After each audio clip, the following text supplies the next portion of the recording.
YouTube, here's a video on some riveting on your tool pouches. If you've ever been sick of the sliding back and forth when you put these belts on and off, which I became pretty much annoyed with that, especially when I use the suspender system, because they slide and I have to reposition them all the time, as well as the pouches. So what I did was I bought some rivets, copper rivets, 25 of them for $7.50. They're 5/8 long, off of eBay. They work well. They're very simple to put on. There's a ton of videos on how to install them, but it's just self-explanatory. A bunch of holes. I just happen to drill a hole through the belt and the pouch, push in a rivet,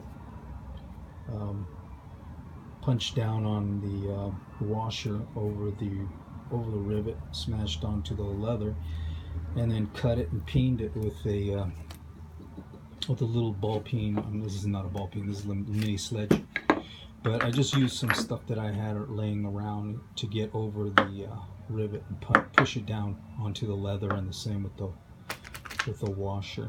But you can use anything. They sell special tools, but I don't want to waste my money. So they're pretty simple and very effective. They don't come off at all. I mean, as you can see, the pouches have rivets, as I'm sure yours do as well, and if they haven't popped out, it's unlikely that these are going to be popping out anytime soon. But they hold really well, and as you can see,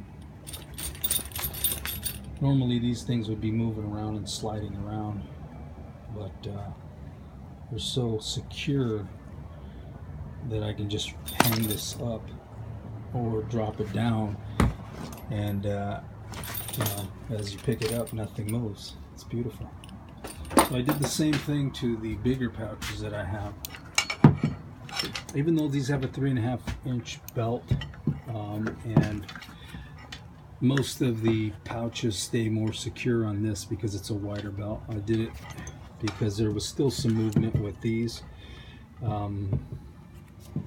leather straps that hold my suspenders, and so I put it all same thing with the hammer hold, put it all on the rivets, and it works great. And the best thing, like I said, is to position it to exactly the way you want it, and that way you can just not have to worry about it anytime you drop your tool belt, take it off, put it on, so forth.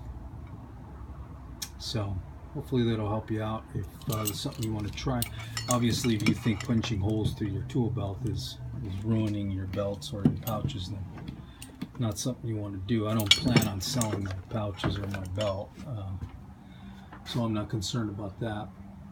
But it is gonna require you to put a hole in your belt and your pouches. So, but it works really well.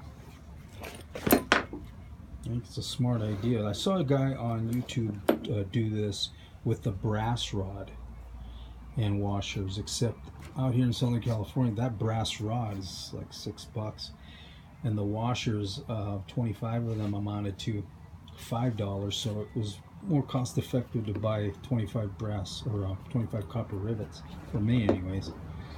But the principle is the same, in that once you secure these on, they're never going to move, and it's just something less to worry about. And the other advantage is, if you've ever worn your belt, if you wear suspenders, that is, if you've ever worn your belt loose, you know that things will shift around even more. So the beauty with this is that you can wear this unbuckled, actually, and it's just going to hang on your shoulders and nothing's going to move around. I don't do that. I just buckle this up very, very loosely. In fact, on the second hole, which is very loose around me, so I don't even know that I have it buckled. It's basically just to be kept out of the way. And it's more like a suspender vest, you know, where it's just hanging on your shoulders and you got total mobility. When you're bending over, nothing's binding on you, and it's very comfortable. So hopefully you got something out of it. Till next time.